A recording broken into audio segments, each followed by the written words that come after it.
అప్పుల బాధలు వెంటాడుతున్నాయా? అయితే 6 JVR వారి జాతిరత్నాలు ధరించండి. నమస్తే, వెల్కమ్ టు అవర్ ఛానల్. నేను మీ యాంకర్ రేవిక.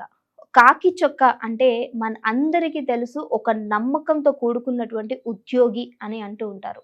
సో మన ఈ రోజు మహిళ కావచ్చు, ఇంకా ఎవరైనా సరే అర్ధరాత్రి వరకు నైట్ షిఫ్ట్స్ చేసి ఇంటికి క్షేమంగా తిరిగి వస్తున్నారంటే మనకి పెట్రోలియం రూపంలో ఆ కాకి చొక్కా ఎక్కడ కనిపించినా అదో తెలియని ధైర్యం వస్తుంది.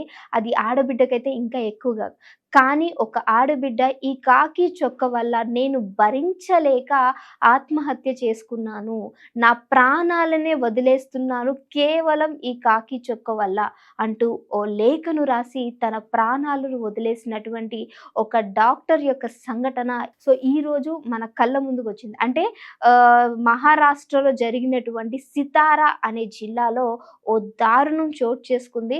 నేను ఈ వేధింపులు తట్టుకోలేకపోతున్నాను, నాకు ఈ అవమానాన్ని, నేను చేస్తున్న ఉద్యోగానికి, ఈరోజు నన్ను చేయమంటున్న పనులకి అసలు పొంతనే లేదు, నాకు ఎందుకు ఈ లైఫ్ అని చెప్పేసి ఒక డాక్టర్, ఒక యువ డాక్టరు ఆత్మహత్య చేసుకున్నటువంటి సంఘటన ఈరోజు రాష్ట్రాన్నంతటిని కూడా కదిలిస్తుంది.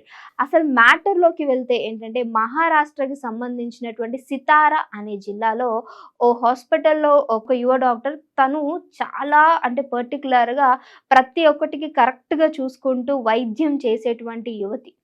సో కొన్ని రోజుల క్రితము ఒక పోలీస్, ఒక ఎస్ఐ పేరు గోపాల్ వెళ్ళి తనకి క్రిమినల్స్ దగ్గర నుంచి ఏమైనా సర్టిఫికేట్స్ ఏమైనా ఇవ్వాలి అనంటే మెడికల్ సర్టిఫికేట్స్ అని కావాలని మనందరికీ తెలుసు. ఈ మెడికల్ సర్టిఫికేట్స్‌లో కొన్ని ఫేక్ సర్టిఫికేట్స్ కావాలి అని చెప్పి ఆ డాక్టర్‌ని అడిగినప్పుడు తను ఎంతో చాకచక్యంగా, అంటే ఇప్పుడు పోలీస్ అన్న తర్వాత ఎవరితో అయినా సరే రూడ్‌గా మాట్లాడేస్తూ ఉంటాం. కుదరదు, కాదు, ఇలాంటి ఫేక్ సర్టిఫికేట్స్ ఇవ్వము అని. బట్ అక్కడ ఉన్నటువంటి పోలీస్ కాబట్టి, దట్టు ఎస్ఐ కాబట్టి చాలా అంటే వినయంగా తను, లేదు, కాదు, కూడదు సార్, ఇదంతా వర్కౌట్ అవ్వదు, ఇలా నేను ఫేక్ సర్టిఫికెట్స్ ఇవ్వలేను, నేను అన్యాయం చెయ్యలేను ప్రజలకి అని చెప్పేసి తను ఎంతో క్లియర్‌గా అర్థమయ్యే విధంగా తనకు చెప్పడానికి ట్రై చేసినప్పటికీ ఆ ఎస్ఐ ఎవరైతే గోపాల్ ఉన్నాడో ఎంతో మూర్ఖంగా తనని వేధించడం స్టార్ట్ చేశాడంట. సరే వేధించారు, అక్కడితోటి వదిలేసారా అంటే కాదు. ఈ ఒక్క కోణంలో కూడా తనని అంటే మెంటల్‌గా అండ్ అలానే ఫిజికల్‌గా కూడా తనని డ్యామేజ్ చేయడం స్టార్ట్ చేశాడంట. అంటే 5 నెలల్లో 4 సార్లు తనపైన అత్యాచారానికి పాల్పడ్డాడట. అంటే ఎస్ఐ అనంగానే నార్మల్‌గా కాకి చొక్కా అంటేనే మనం ఎంతో ధైర్యంగా మన బాధల్ని, ఇబ్బందుల్ని చెప్పుకునేటువంటి ఒక పొజిషన్‌లో, ఒక మంచి పొజిషన్‌లో ఉన్నటువంటి ఈ ఎవరైతే పోలీసులు ఉన్నారో వీళ్ళు కూడా ఇంత దారుణంగా ప్రవర్తిస్తుంటే ఇంకా అన్యాయం జరిగిందని ఒక ఆడబిడ్డ ఎవరి దగ్గరికి వెళ్తుంది? సో ఇంత అన్యాయం చేసి అంటే నేనొక అమ్మాయిగా నేనే చెప్పలేకపోతున్నా.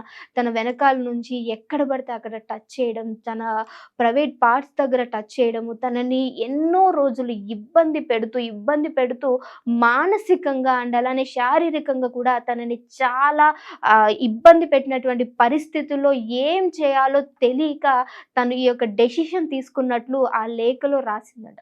సో ఇందులో ఇంకొక బ్యాడ్ న్యూస్ ఏంటంటే, ఒక ఎంపీ వాళ్ళకి సంబంధించిన సిబ్బంది అంతా కూడా ఆ డాక్టర్‌ని వేధించినట్టు తెలుస్తుంది. అంటే ఒక పొజిషన్‌లో ఒక పొజిషన్‌లో ఉన్న ఇద్దరు వ్యక్తులు కూడా ఆ మహిళని అంటే మనకి ఎంతో మనం అంటూ ఉంటాం కదా! తల్లి మనకి ప్రాణం పోస్తే మరో జన్మ డాక్టర్ ఇస్తుంది అని. కానీ అలాంటి ఒక డాక్టర్‌ని అంత ఇబ్బంది పెట్టి తను చెప్పుకోలేనటువంటి స్థలాల్లో కూడా టచ్ చేస్తూ 4 సార్లు ఆమె పైన అత్యాచారానికి గురి చేసి ఈరోజు లోకంలో లేకుండా చేశారు. అంటే మనం పోలీస్ అనంగానే చాలా వరకు రెస్పెక్ట్ ఇస్తాము. మన బాధల్ని, ఇబ్బందులు, కష్టాల్ని వీళ్ళతో షేర్ చేసుకుంటూ ఉంటాము. అంటే కొన్ని ఇంట్లో తెలియనివి కూడా వీళ్ళు చాకచక్యంగా చాలా క్లియర్‌గా ఎవరైతే ఉన్నారో మనల్ని ఇబ్బంది పెట్టే వాళ్ళు తెలుసుకోవడానికి వాళ్ళని సంప్రదించే మనల్ని ఈరోజు ఇలా చేయడం అనేది కరెక్ట్ కాదని చెప్పేసి లోకమంతా కూడా ఈరోజు వేలెత్తి చూపిస్తుంది. మరి ఇంతటి అఘాయిత్యానికి పాల్పడిన ఈ ఎస్ఐ గోపాల్ ఎవరైతే ఉన్నారో ఆల్రెడీ డ్యూటీలోంచి తొలగించినట్టు కూడా తెలుస్తుంది. కానీ ఆడబిడ్డకి న్యాయం జరగాలి. ఇలాంటి వాళ్ళు మరలా పుట్టకుండా ఉండాలి. వీళ్ళపైన మీ ఒపీనియన్ ఏంటనేది ఖచ్చితంగా పబ్లిక్ అనేది మీ వాయిస్ రేజ్ చేయాలి. అప్పుడే ఇలాంటి అఘాయిత్యాలని ఆగుతాయి. దయచేసి మీ ఒపీనియన్ కింద కామెంట్ చేయండి. Thank you.